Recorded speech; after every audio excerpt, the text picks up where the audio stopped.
TV Comunitária do Rio de Janeiro, canal 6 da NET Rio, e também transmitindo através online www.tvcrio.org.br.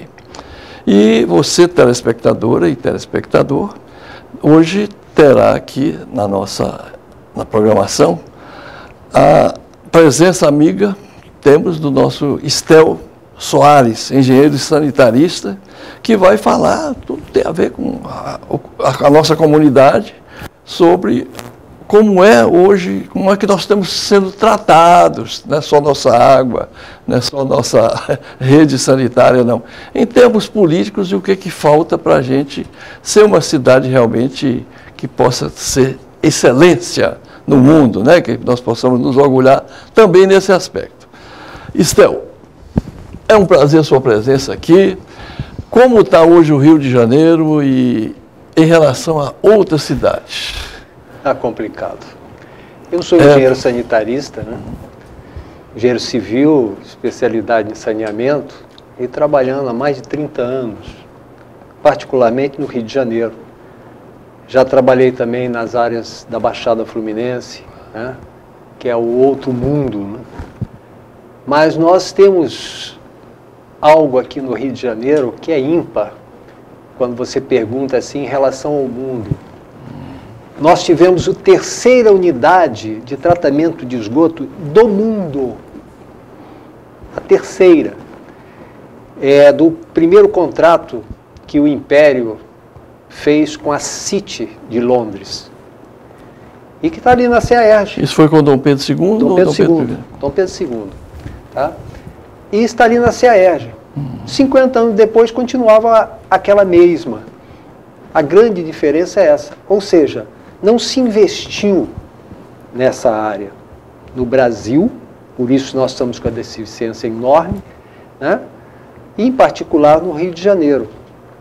Você teve um segundo contrato, depois com a City de Londres, que trabalhou na área de Vila Isabel, até o Caju, né?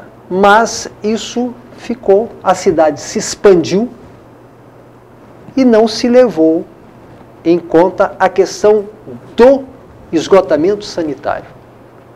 Em termos de água, até Tiradentes se preocupou com isso. Ele fez uma proposta de captação de água para levar para o centro da cidade, dos rios Maracanã e o Rio Joana, que ele chamava de Rio Andaraí. Ou seja, de água, houve uma grande preocupação. Ou seja, para resolver, porque ninguém vive sem água. Agora, a questão do esgotamento sanitário é que não se levou adiante.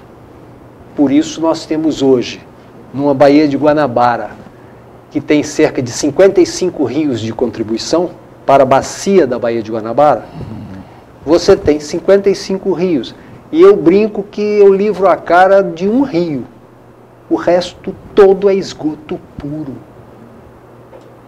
E livro a cara de um, porque é aquele que chega em Guapimirim e é onde ainda existem manguezais.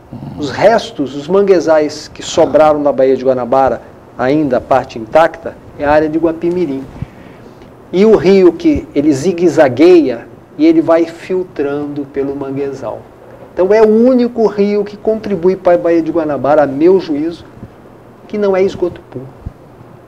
Então nós estamos complicados. Nós temos água de qualidade. Porque o esgoto... Fala sobre isso. A gente pode beber a água encanada? Sem nenhum problema. Primeiro uma questão mais didática, que é o seguinte. Saneamento básico, ele tem 4 itens. Água, esgoto sanitário, drenagem, que é água de chuva, e lixo. Então, saneamento básico são 4 coisas: água, esgoto, lixo e drenagem. As pessoas confundem muito, e a imprensa confunde muito, fala saneamento básico como se fosse só esgoto. Então, hoje nós não falamos mais de saneamento básico do ponto de vista macro. Nós falamos de saneamento ambiental, que na verdade é qualidade de vida. É a questão do ar, é a questão da casa, se tem sol, se chega sol, se bate, se o vento passa. Então nós falamos de saneamento ambiental, que é muito maior que saneamento básico, são esses 4 itens só. Então, a questão da água que você pergunta, a água do Rio de Janeiro é de altíssimo padrão em termos de tratamento. A água do Rio de Janeiro é uma água que vem da fronteira de Minas Gerais. O Rio Guandu não existe como rio se você tirar 50 metros cúbicos por segundo dele. Não tem rio. Ele é engrossado pelo rio Paraíba do Sul. Tira-se água do Paraíba do Sul, joga-se para cima da Serra das Araras, lá forma aqueles lagos maravilhosos que quando você vai para São Paulo de carro, você passa do lado. Daqueles lagos, ela desce para o Rio Guandu. Só que ao descer, ela gera energia elétrica. Ou seja, a água do Rio Paraíba do Sul sobe a serra e ao descer gera energia elétrica nas turbinas da Light e vem para o Guandu engrossar o Guandu. Por isso você pode tirar ali 50 metros cúbicos por segundo, 50 mil litros por segundo e tratar isso. E essa água é de altíssimo padrão de tratamento. O problema que nós temos, e qualquer um tem, é no transporte do Guandu até a sua casa. Pode haver alguma contaminação. Um tubo de esgoto furado junto de um tubo de água que pode estar furado. Olha a contaminação. Por isso, em qualquer obra pública, você teria que ter a rede de esgoto mais no fundo, a rede de água mais em cima, para que se o esgoto furar, não contaminar a água, se fosse o contrário. Então, no transporte, como eu disse, a água do Guandu é de altíssimo padrão. De altíssimo padrão. Duvido que exista uma água na Europa com padrão melhor que o Guandu. Eu chego a dizer isso. Sabe por quê? A água do Reno, por exemplo. A contaminação por química fina é terrível. Olha só. A dificuldade para tirar aquela. A água do Guandu é muito menos problema. Então ela é produzida, ela é de altíssima qualidade. O problema é no transporte. Pode haver contaminação na tubulação de algum vazamento. Pode haver contaminação na tua caixa d'água. Eu já encontrei um rato dentro de uma caixa d'água num prédio em Copacabana. E pode haver contaminação no seu filtro. Só dando um exemplo. Por exemplo, como é que você... Aí a pergunta que eu lhe faço. Você como entrevistador, como é que você limpa o filtro da sua casa? Olha, eu tenho aquele filtro que a gente compra, que tem uma geladeira acoplada, e a gente faz uma operação e reverte o fluxo. Quando reverte o fluxo, que está se limpando. Certo. Mas muita gente ainda tem o filtro, aquele filtro, aquela vela, né? Que ele fica eu já tive também. Marronzinho, você tira aquilo e lava. Lava, com escova de dente. Pois é, com escovinha com? Açúcar. Pois é, acabaram de dizer aí, com açúcar. Adocicado. Pois é. E, olha aí, uma vez eu cheguei em casa, ainda estudante, e fui falar com a minha mãe. Como é que ela limpava o filtro? E ela falou isso. Não, eu passo açúcar. E eu brinquei, danou-se. Por quê? Porque o açúcar é substância orgânica, é alimento. E se alguma bactériazinha passar por todo o tratamento e chegar no seu filtro, quando você lavou com açúcar, se ficar uma pedrinha, olha a bactéria, opa, alimento, comida, pode formar uma colônia dentro do teu filtro. Então, até dentro do teu filtro, se você não tomar cuidado, você pode gerar, diminuir a qualidade da água. Então, a qualidade da água do Guandu é excepcional. Agora, tem que se tomar cuidado em todo o transporte, no armazenamento e até dentro do seu filtro, você pode contaminá-lo. Mas agora, a rede sanitária, você me tranquilizou no que diz respeito à água que chega até a nossa torneira. E essa que a gente tem aí, conforme você falou, que fica muito a dever a nosso sistema de escoamento, seja das águas, inclusive de chuva, as nossas inundações, que eu quero que você também tenha essas considerações, porque não me passa pela cabeça, eu tive na Holanda, é um país que está abaixo do nível do mar. Você não vê inundação na Holanda, quando chove aqui, que as bombas lá são disparadas, né? é que inunda tudo, a cidade para, até aeroportos. Então, vamos falar um pouquinho dessa, por etapa, né? A gente vai colher uma melancia de cada vez. O nosso esgoto é de épocas priscas eras, né? Que foi construído no Rio de Janeiro, né? É ruim? Foi mal planejado? Não, o problema é não ter continuidade. Como eu disse, é o seguinte, saneamento básico é água, esgoto, lixo e drenagem. Isso. Né? Drenagem é água de chuva, é solução para água de chuva, escoamento para água de chuva. Tá. Então, água de beber, esgoto, que é esgotamento sanitário, lixo e drenagem. Isso é o saneamento básico. Nós falamos da água até de altíssimo padrão. Você agora quer saber do esgoto. Né? Depois você quer saber da drenagem. E onde que esse esgoto depois solto? Esse esgoto, ele teoricamente, qualquer produção, né, tem que ir para destino, nós chamamos de destino final adequado. Ou seja, um tratamento. O esgoto sanitário precisa ser tratado. Por quê? Para que possa ser jogado num curso d'água, no rio, no lago ou no mar, e não venha causar danos à natureza ou à saúde pública. Então, essa é a grande questão. Coletar o esgoto e tratá-lo, para que ele não venha causar problemas à sociedade. Como a água sempre foi a principal questão, claro, não se vive sem água, o esgoto foi sendo deixado de lado. Então, antes do esgoto, dá um aconselhamento aqui a quem dirige, né, administra nosso povo, nossa cidade. Você falou de coletar antes de botar o lixo fora ou de dar ali a descarga. Tem pessoas que usam, inclusive, o vaso sanitário para jogar fora comida deteriorada. Pois é. Como é que nós estamos em termos dessa civilização que nos países centrais e desenvolvidos tem toda uma cultura, né? Muitas vezes aqui se diz que a área de baixa renda é a principal causadora dos problemas. E não é sob hipótese alguma. Né? Nós temos, como eu disse, água, esgoto, lixo e drenagem. Isso é tratamento básico. A drenagem é a água de chuva que tem que ser escoada e não causar problemas, que são as cheias, as enchentes, como você fala. Quando se joga os esgotos nos rios,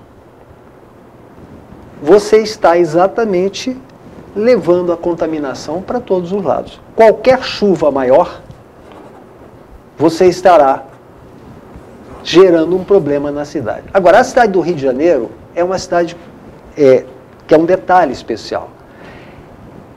Morro, mar, e a cidade está aqui. E aterros. Ou seja, a água descia do morro e caía no mar. Agora você aterra. A água desce do morro e demora para chegar no mar. O que acontece? Enche. Porque você, na verdade, não cria escoamentos adequados. Há pouco tempo, a Prefeitura do Rio de Janeiro, no governo passado, resolveu fazer os piscinões, não foi? Foi. Para quê? Para encher esses piscinões, em vez de encher a Praça da Bandeira, por exemplo. Então, eles calcularam que deveriam ser feitos 5 piscinões. Sei. Fizeram 3. Os outros 2 não se mexeu. Ou seja, olha o projeto indo por água abaixo. É verdade. E aquilo que eu lhe falei antes, a grande questão nossa aqui é o seguinte: todas as nossas obras de área de saneamento, nenhuma se completou, seja na área formal, na área da cidade formal, seja na área informal, que é a área das favelas. Então eu lhe digo, os piscinões eram para fazer 5 piscinões e fizeram 3. E aí o que nós temos? Nós temos chuva trazendo lixo, trazendo esgoto, trazendo sedimentos, areia, terra, para dentro dos piscinões. O piscinão da Praça da Bandeira, que foi o primeiro acabado, o que aconteceu com a primeira chuva forte? Primeiro, carreou sedimentos para dentro do piscinão. Não tinha como tirar aquilo, porque a bomba não puxava aquilo. Tiveram que trazer outro tipo de bomba. E, nas grades de entrada, o lixo fechou. Meu Deus. Então encheu a Praça da Bandeira de novo. E ocorre também com os piscinões o assodamento que acontece nas barragens também? Sim, a grande questão desses piscinões é porque se você faz um piscinão desse e a região não se coleta adequadamente o lixo, correto, não se refloresta para impedir o carreamento de terra e de areia, o que é que acontece? Vai chegar tudo isso ali. Vixe. Ou seja, essa questão dos piscinões, que é a questão da drenagem, é uma questão muito mais complexa e que tem soluções de vários níveis, mas que não se implementa. Eu não sou um homem que aceita os piscinões facilmente. Eu acho que o piscinão é um pedaço. Por exemplo, nós do Clube de Engenharia, nós discutimos na época que não se podia esquecer, na hora de discutir a questão das cheias na cidade do Rio de Janeiro, em particular da Bacia do Mangue, que é a Praça da Bandeira, aquela área ali, um túnel extravasor. Você sabe o que é o túnel extravasor? Meu Deus. Em 1971, 72, resolveram fazer um túnel que pegava a parte alta do Rio Joana, a parte alta do Rio Maracanã, passava debaixo do maciço da Tijuca e saía no Vidigal, ali na Avenida Niemeyer, entre o Leblon e o Vidigal, para coletar as águas desses dois rios, para eles não encherem a Praça da Bandeira. Tudo bem, isso é o tal do túnel extravasor, são 8 quilômetros esse túnel. Sairia do alto do Andaraí, da parte do Andaraí ali, passava pela Tijuca na altura da Rua Uruguai, entrava no maciço, saía no Jardim Botânico, pedaço da Gávea, Avenida Niemeyer. Para quê? Para não encher a Praça da Bandeira. Começaram em 71, 72 a construir esse túnel extravasor. 1,5 km dele está construído. Você sabia? Começaram a construir na Avenida Niemeyer. Vieram construindo 1,5 km, ele hoje está parado debaixo da Marquês de São Vicente, na Gávea, na altura da Marquês de São Vicente. E não continuaram. E as cheias, esses anos todos, na Praça da Bandeira e adjacências. Então, quando inventaram fazer os piscinões, o Clube de Engenharia chegou a dizer, tem que levar em conta, vamos reestudar o túnel extravasor? Não quiseram. O Clube de Engenharia foi até a prefeitura e disseram, não, já está decidido. Vão fazer os piscinões. Essa é a grande questão. O planejamento e o estudo não é feito analisando todas as alternativas. Faz por um interesse político, eleitoral, imediatista, sem levar em conta as verdadeiras alternativas. E o interesse do cliente. Qual é o cliente? É a população. Não é a empreiteira. Não é o político. Essa é a grande questão. Quer dizer, como planejar isso de uma maneira democrática. Ou seja, você estudar o assunto, demorar preparando um projeto, para a obra ser feita rapidamente. E o que nós vemos hoje, e temos visto há anos, o projeto é feito correndo e a obra é interminável. Durante a obra, você tem que refazer o projeto. Você tem que readitivar. Você começa a aumentar os preços absurdos. O programa de favela financiado pelo Banco Mundial, por exemplo, na Rocinha... Mas só voltando um pouquinho, você quando fala do cliente, você defende então a participação popular também em que estágios? Em todos os estágios. Você tem que estudar com a população e tem que passar à população as informações. Tá certo, isso é verdade.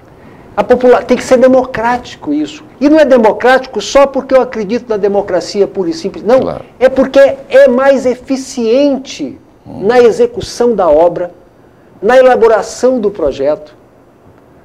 Ou seja, a situação se completa, você tem chance de não errar quando você abre a participação dos setores, dos setores técnicos, da sociedade civil como um todo, entendeu? Da população. Essa é a grande questão. E nós vemos o quê? Nós vemos exatamente o contrário. Nós temos visto exatamente o contrário. Sim, e os 4 estágios, nós falamos dos... Água, esgoto, lixo e drenagem. Lixo.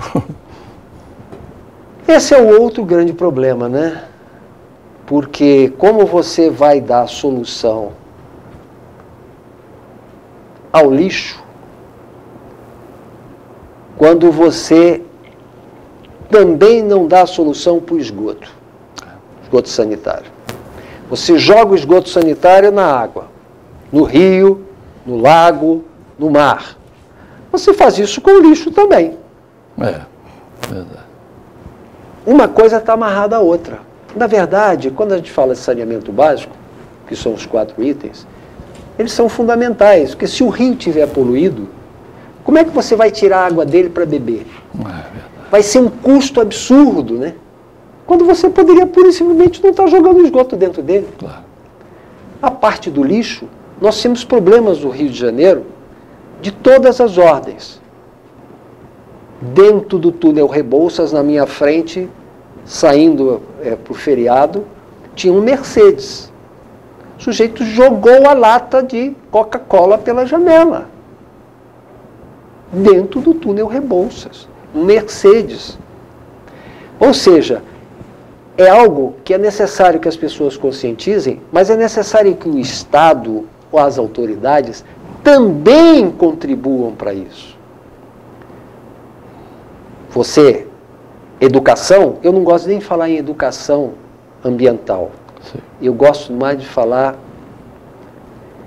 de um conteúdo muito mais de informação ambiental. Tá? Não é só isso. Voltando aqui à nossa vaca fria, eu queria dizer para você que a gente está falando você falou de lata, e existe o tal complexo de vira-lata, que o nosso querido Nelson Rodrigues falou. Então, você é engenheiro. A nossa engenharia, como é que vai hoje? Isso porque eu quero chegar exatamente que nós precisamos entender que nós também somos águia, nós não somos galinha, como escreveu Leonardo Boff. Nós podemos nos levantar, nós podemos ser super educados, treinados para selecionar o lixo, para também defender nossa cidadania. Aliás, o Paulo Metri esteve comigo aqui, e uma das coisas que ele me falou foi o seguinte: existe o Código de Defesa do Consumidor. Quer dizer, quem tem dinheiro para consumir, ali tem a legislação, mas e o Código de Defesa do Cidadão? O canal da cidadania, que a gente tem que... Esse homem, então, não é ainda cidadão porque ele não atingiu a situação de consumidor, né? De consumidor. Então, como está a engenharia hoje? Eu sei que a nossa engenharia era tão, assim, respeitada no mundo, Oscar Niemeyer, grandes empresas.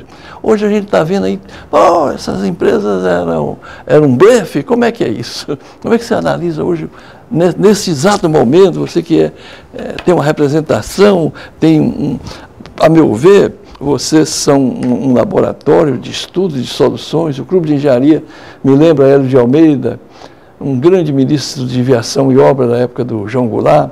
Foi ele que cedeu o clube quando eu me formei enquanto curso científico. Vocês nos cederam aquele belíssimo auditório ali para a gente fazer o nosso baile. Era, assim, um clube, um edifício maravilhoso ali no centro também. Vocês têm uma outra sede também, campestre, que eu já estive lá. Cantei no coral do Clube de Engenharia com a maestrina Neila. Como é que está o engenheiro hoje e a engenharia atual no Brasil? Meu amigo, a engenharia, o engenheiro, portanto, estão maus. Nós temos 50 mil engenheiros desempregados. As nossas empresas de engenharia estão sendo esfaceladas. E quando eu digo isso, Eu não estou isentando os marginais que agiam. E essa é a grande diferença. Se tem que punir, que puna, mas que não destrua a empresa de engenharia. Essa é a grande questão que nós colocamos. Uma coisa é engenharia nacional, outra coisa é um ou outro, ou uma gangue que possa ter se desviado no caminho. Quando você pensa numa empresa que entrou numa área, né, absolutamente fora dos caminhos legais, você tem que punir quem fez isso e não a empresa. Por exemplo, a Volkswagen, se não me engano foi o ano passado, ou final do outro ano, ela enganou os seus consumidores com aqueles veículos de diesel, onde eles criaram um dispositivo para enganar a limpeza. Tudo bem. Caiu o presidente, caiu o diretor, foi preso. Ninguém chegou a pensar em acabar com a Volkswagen. Em nenhum lugar do mundo, nem muito menos na Alemanha. Aqui, porque uma empresa entrou numa furada, você está destruindo a empresa. E nós vemos a Rede Globo, num editorial, propor que sejam banidas completamente as empresas que estiveram aí e que as empresas multinacionais venham como se elas fossem santas. Como se elas não entrassem nas concorrências como as nossas. As nossas empresas estão em 40 países, executando as obras mais complexas possíveis, verdade, com alta competência administrativa e técnica. Aí você, como se não existisse, como se a Halliburton, por exemplo, fosse uma santa como empresa multinacional. Então a nossa questão hoje é a defesa da engenharia, a defesa da soberania nacional e, portanto, a defesa da democracia. Porque não pode existir democracia com um país completamente submetido. Em suma, nós podemos desenvolver isso aqui e falar 3 dias sobre essas questões, né? Mas, sintetizando, essa é a grande questão. A defesa da soberania nacional, né? A defesa da engenharia, a defesa da soberania nacional e da democracia. Ou seja, eu vejo nisso uma grande conspiração contra os interesses nacionais. Eu, por exemplo, sou petroleiro, trabalhei lá há quase 50 anos, e eu vejo que o que está por trás, que a gente tem que usar o nosso faro.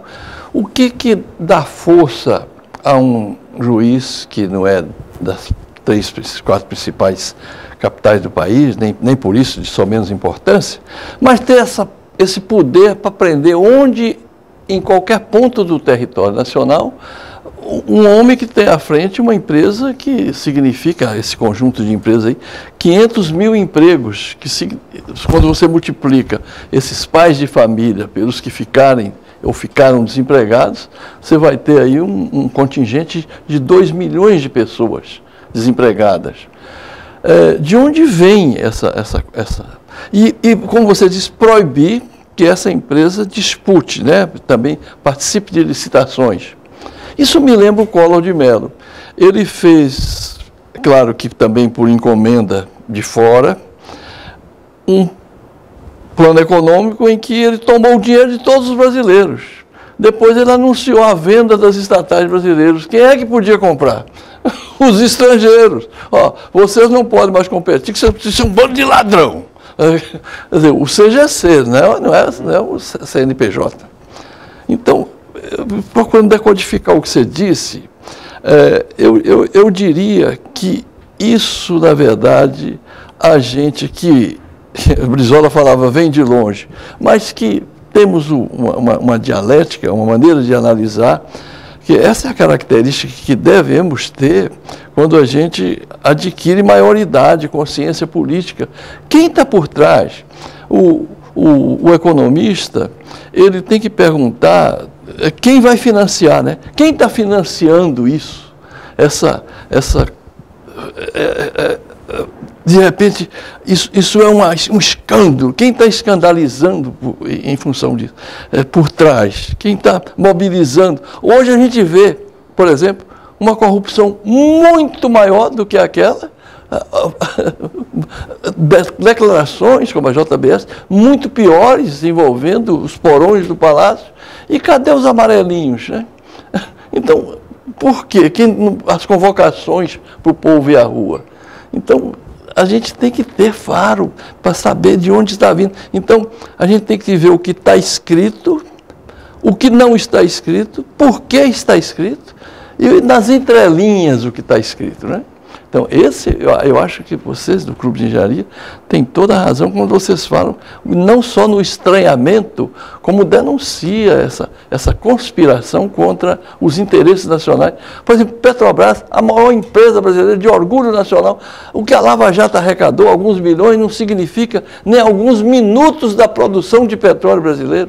Veja que nós temos hoje no campo do pré-sal, que numa rapidez terrível, total, foi mudada o marco regulatório, para poder, entrem, o petróleo é vosso, né, como Davi Zilbenstein, quando anunciou aí os leilões do petróleo, a mudança do petróleo.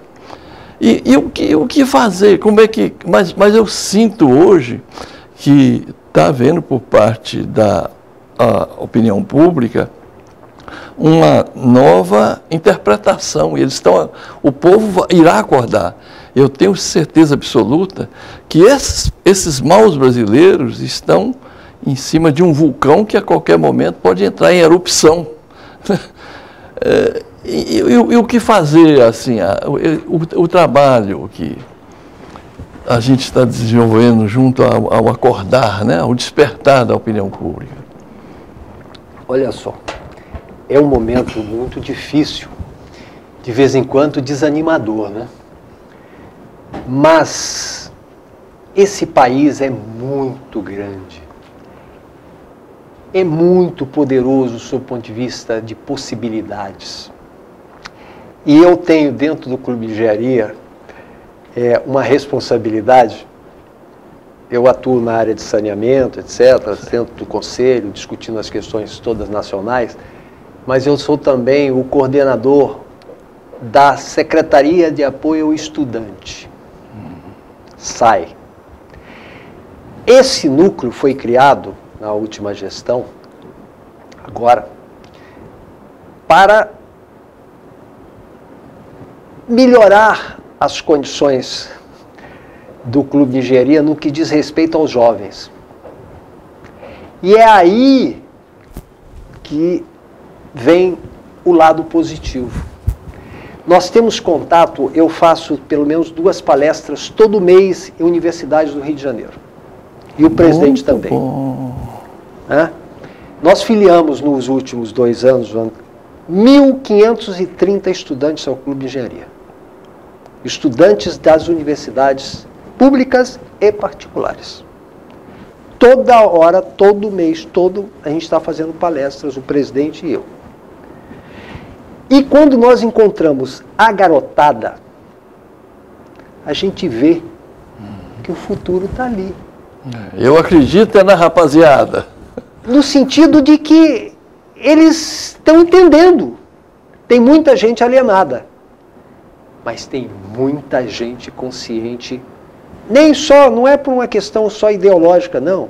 É do cara analisar e ver, ora, eu vou trabalhar numa empresa. Agora, por exemplo, o governo federal, num apagar das luzes, entrou com uma medida provisória aí para permitir, né? E o CONFIA não fez nada, que é o nosso órgão maior na parte de engenharia dos CREAS, né?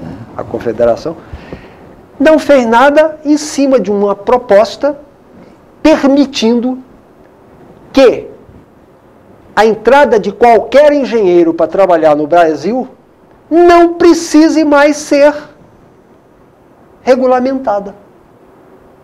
Ou seja, quando você tem essa crise na engenharia nacional, você abre o mercado para trazer os técnicos do exterior. E com essa privatização que está aí, né, que é a entrega Privataria. Você está, se antes você podia vir, mas não podia trazer a equipe toda, eles estão abrindo para o cara chegar e só ter emprego do peão. Porque os engenheiros não precisam, você traz lá de fora. Quer dizer, a venda do futuro desse país, várias gerações ou mais de uma geração vai pagar por isso. Por esse retrocesso que está acontecendo agora. Quando você vê que empresas de engenharia, no apagar das luzes, do dia do jogo do Corinthians, se não me engano, inventam aquela medida provisória 795, é 795, né, ou 975, 795, onde você isenta de impostos as empresas multinacionais de petróleo, É verdade. isentando 40 bilhões ano. Imagina o que significa de negócio que está por baixo desse negócio. Disso. Regime especial para o setor de petróleo. Ou seja, 40 bilhões de isenção para a empresa de petróleo. Não sei se você deve estar consciente, mas eu não sei se todos estão.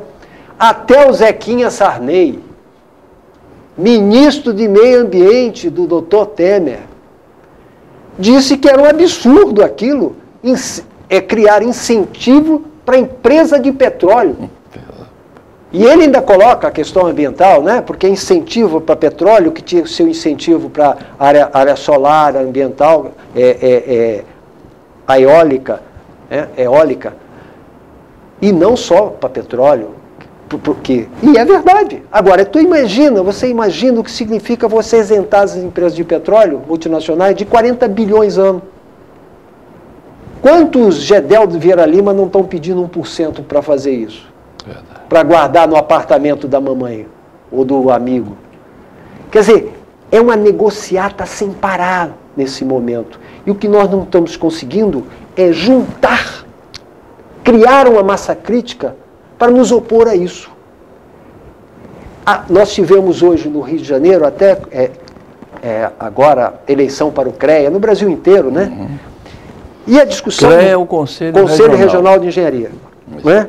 E a grande discussão era essa, porque você tinha o Clube de Engenharia se posicionando em defesa da engenharia nacional, da soberania, da democracia, o Sindicato dos Engenheiros, Sociedade de Engenheiros e Arquitetos, mas o CREA em cima do muro. Então, as últimas eleições vieram ajudar, pelo menos, a se admitir agora com o novo presidente eleito, que ele possa fazer parte dessa massa crítica. Claro. Do setor de engenharia, de defesa da engenharia nacional. Agora, isso tem que se ampliar para o resto da sociedade, porque nós vamos pagar ainda muito tempo. Agora, quando a gente tem contato com a garotada, você se anima. Você falou de sócios do Clube de Engenharia. Quais são as modalidades de sócios do Clube de Engenharia? Tem o sócio estudante, esse aí, Isso. tá? Então, Tá? Aqueles também formandos. Então faça um convite aí para os estudantes de engenharia. Sem nenhuma dúvida. O Clube de Engenharia tem 137 anos de existência. Foi criado em 1880. E se você pega os anais do Clube de Engenharia, 1880, tá? 1888 foi a abolição da escravatura. Você pega os anais do Clube de Engenharia, está lá a discussão da abolição da escravatura. Que beleza. 89, República. Está lá a discussão da República. Todos os eventos, o Clube de Engenharia tem participado como entidade. Já teve na época da ditadura, né, que se abaixar, né, intervenções, prisões, né, mas o Clube de Engenharia tem uma história, fundamentalmente a defesa da engenharia nacional. Agora, o clube tem uma característica, o clube junta o que existe da engenharia. Enquanto o sindicato, por exemplo, do qual eu faço parte, e também do clube, o sindicato está lá, né, os assalariados, o clube de engenharia, você pega do empresário até o mais simples engenheiro, passando pelo pessoal das estatais, etc, etc, etc. O clube de engenharia junta essa questão como um todo. Então, nós temos lá dentro embates, mas hoje não temos dúvida de que a maioria absoluta está com essa visão da defesa da engenharia nacional, da defesa da soberania nacional, da defesa da democracia nesse país. Essa é a grande questão para a gente. Então a gente pode falar com você, estudante de engenharia, não fique só, fique sócio para a sua própria profissão ganhar prestígio. Não, e outro tipo de... O sindicato dos engenheiros está lá. Também. Tá? O clube de engenharia, é necessário que nós nos organizemos, e que outra, a sociedade... Outra modalidade. Eu, por exemplo, eu não sou engenheiro, mas sou amigo do clube de engenharia. Eu posso ser sócio? Pode. Então, o clube de engenharia, inclusive o começo do clube de engenharia, que era engenharia e arquitetura, né? É. Então nós temos muitos arquitetos, nós temos diretora do clube de engenharia hoje e conselheiros do clube de engenharia, quem não é engenheiro, quem é geólogo, arquiteto, entendeu? Advogado. Então o clube de engenharia, na verdade, é uma entidade, porque ele é, na verdade, uma ONG. Ele não recebe um tostão público. Ele vive daquele prédio que ele tem na Avenida Rio Branco, são 25 andares.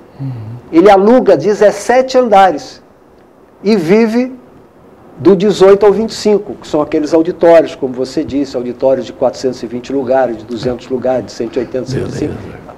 Tem uma sede campestre lá, onde nós agora estamos até pela garotada, a garotada que entrou, né, tem um grupo de foguetes, imagina isso? Tem um grupo de robótica, e assim vai. O de foguetes, eles nos solicitam o seguinte, precisamos fazer um teste de motor e de combustível de foguete. Ah, que bom. Como é isso? Nós precisamos testar o combustível. Aí foram para a sede campestre. Aconteceu até um episódio engraçado. E quando souberam, né, eu tinha liberado o negócio lá e tal, souberam que iam fazer. O quê? Vão soltar foguete no sede campestre? Aí teve sempre um apavorado, né? Isso lá dentro do conselho. Como? Avisaram os engenheiros, avisaram o bombeiro, avisaram a marinha, aeronáutica, o exército. Não, ninguém foi soltar foguete na sede campestre. Foi fazer teste de combustível. Sei. E de motor. E os garotos lançaram depois o foguete, tiveram que ir para o Paraná para lançar um foguete que foi a 1.300 metros de altura. Depois fizeram mais testes e já fizemos encontros no Clube de Engenharia, trazendo gente de São José dos Campos. Tá? O ITA, né? Tem. O Luiz Bevilacqua, dando inclusive orientação, que é um cara que trabalhou com isso, né? Conhece tudo essa parte de foguetes. E essa garotada, nós reunimos 63 garotos num sábado, só para discutir a questão de foguetes. E agora eles estão precisando de um local para soltar foguete no Rio de Janeiro. Porque só tem ou lá no Paraná ou em Barreira do Inferno. E essas balsas aí? Não, mas é foguete. Eu sei. Né? A Barreira do Inferno, por exemplo, eles lançaram um foguete que foi a 3.600 metros de altura. Só em Barreira do Inferno, em Alcântara. Lá. Então, nós estamos entrou-se em contato aí, por que lá na Restinga de Marambaia, será que não haveria uma possibilidade de liberar um dia lá para os garotos fazerem os seus testes sem ter que viajar? Então, esses grupos, assim como o pessoal de robótica, por exemplo, eu, que não sou da área, numa conversa com eles, não, vamos fazer uma competição, porque eu tenho visto aí, né, competições de robôs, combate, né? Aquele negócio de combate de robô, valeria a pena fazer uma competição de robôs? Os garotos, mas não é isso. Falei, não, o que seria? Não, a gente propõe o seguinte, por exemplo, levanta um tema, por exemplo, saúde pública, e vamos fazer um evento onde se discuta e se apresente soluções através de robôs para a saúde pública. O meu queixo caiu. Os garotos estão muito mais na frente. Que bacana. Entendeu? Então, isso aí anima. Isso anima. E é dar força a essa meninada. Agora, privatizações. Por exemplo, setor elétrico, que eu conversando com amigos meus que moram nos Estados Unidos e que são dessa área de eletricidade, energias renováveis, eles, nos Estados Unidos, têm a consciência que nós estamos evoluidíssimos em termos de a nossa geração, transmissão e integração entre uma barragem e outra, como é que isso... E precisa funcionar de forma exatamente em termos de unidade nacional, né? Porque, e aí, de repente, uma conquista que vem de Getúlio Vargas, eu acho que também foi vítima por lutar por isso, né? Eletrobras, Petrobras. Aí vem um governo meu, ilegítimo, provisório praticamente, que terá curta duração, ainda que não caia até lá, e torra isso na bacia das almas. E como é que vocês têm assim já documento? Eu sei que tem documento de protesto, de desaprovação a essa entrega, né? Sem nenhuma dúvida. O Clube de Engenharia tem se posicionado, o sindicato também, contra esse absurdo que é esse esvair. Aí a questão da soberania nacional mesmo. O Brasil tem uma característica que você tem um território que você pode ter muita chuva no norte e nenhuma chuva do sul, mas você é interligado. Isso é algo que poucos países do mundo têm.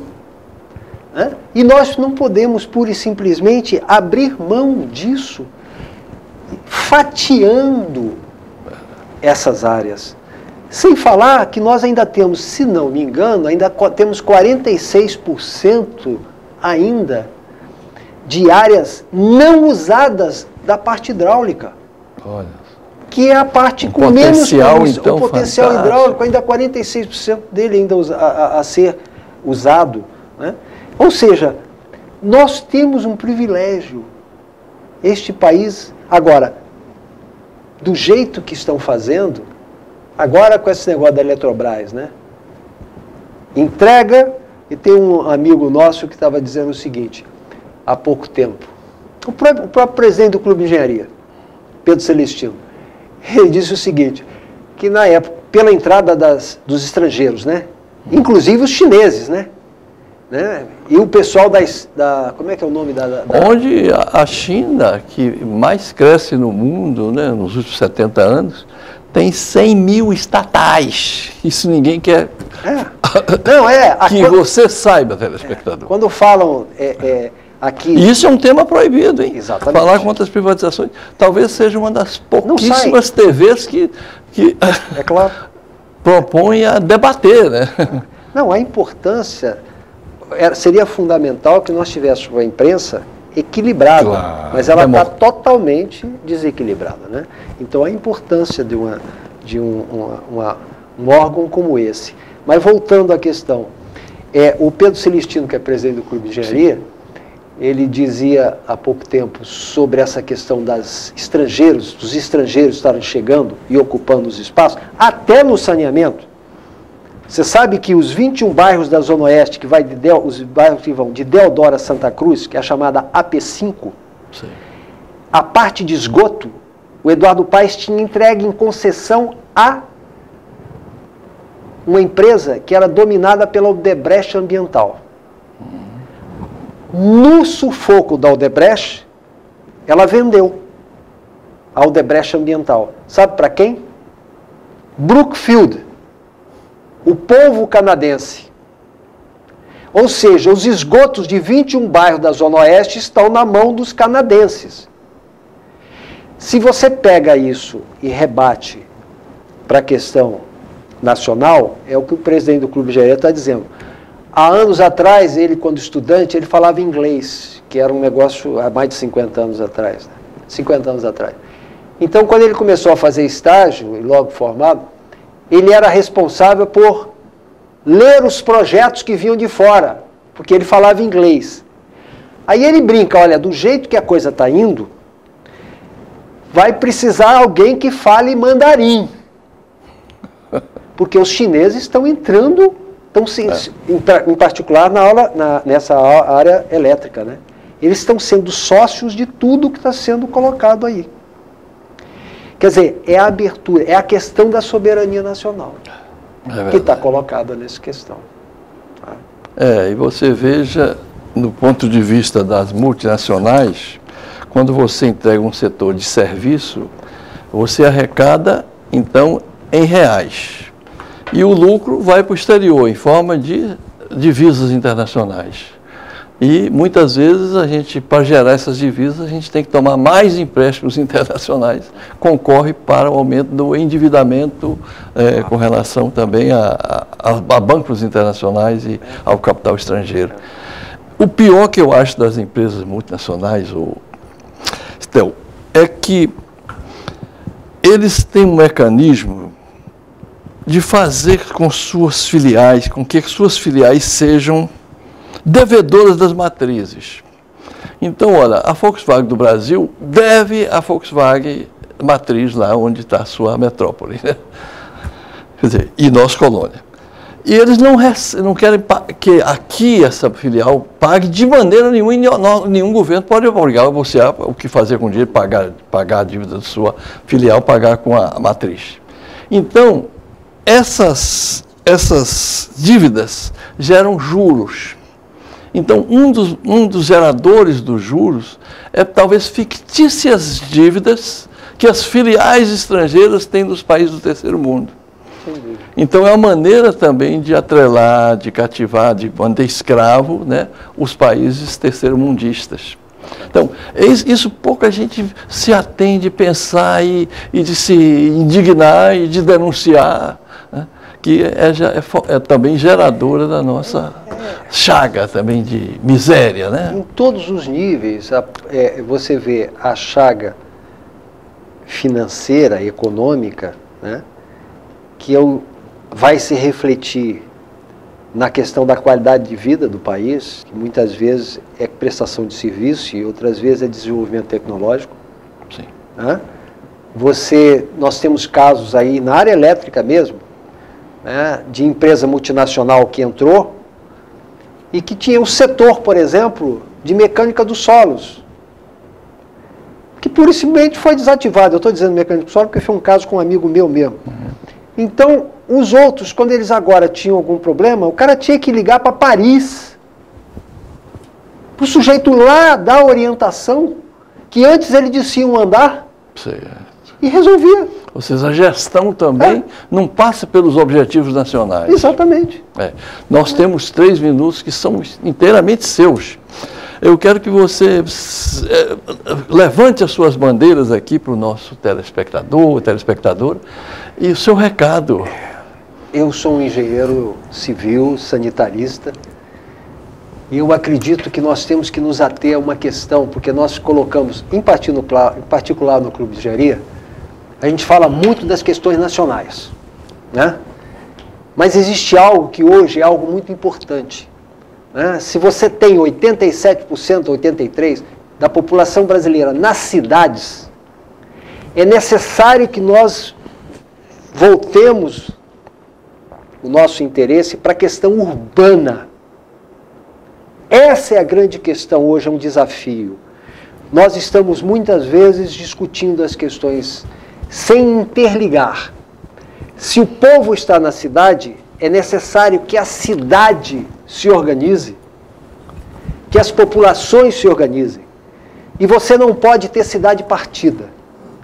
O Rio de Janeiro hoje, o município do Rio de Janeiro tem 7 milhões de habitantes. 2.300.000 estão em favelas e loteamento clandestino irregular. Portanto, sem infraestrutura. Então, nós temos que nos ater para a questão urbana, a questão do transporte, a questão da habitação, a questão do saneamento. Na verdade, até na engenharia, nós temos que juntar as coisas, ou seja, planejar. Transporte, habitação, saneamento e todos os outros itens, você tem que ligar isso para que você planeje adequadamente as intervenções. E nosso planejamento é deficiente porque não é democrático. Precisa ouvir a população. Precisa ouvir quem é o principal interessado. Eu acho que a grande questão, se eu poderia dizer alguma coisa, é essa questão da democratização, do uso adequado da técnica em benefício da população, mas com a população participando, com a sociedade civil participando. Estel Soares, o núcleo comunitário da tvcrio.org.br, agradece a sua participação e quer não somente nesse instante fazer esse registro aqui da sua contribuição, como colocar o Clube de Engenharia, o CREA, toda a comunidade aí da área de engenharia, todos os patriotas, democratas que a gente tem em outras instituições, inteiramente à disposição para levar o povo brasileiro, não somente em termos desta informação, como alguma coisa com o sentido de denúncia de que a gente sofre e que tem solução. É acreditar que nós não somos galinha, nós somos, na verdade, águias, e essa elite com complexo de vira-lata não passará. Criaremos outras elites culturais que fará com que nós estejamos dando o salto qualitativo de colocar o Brasil naquela posição que ele merece, né? Realmente de pátria soberana, fraterna. Obrigado a você. Obrigado a você. Abraço lá a todos os companheiros.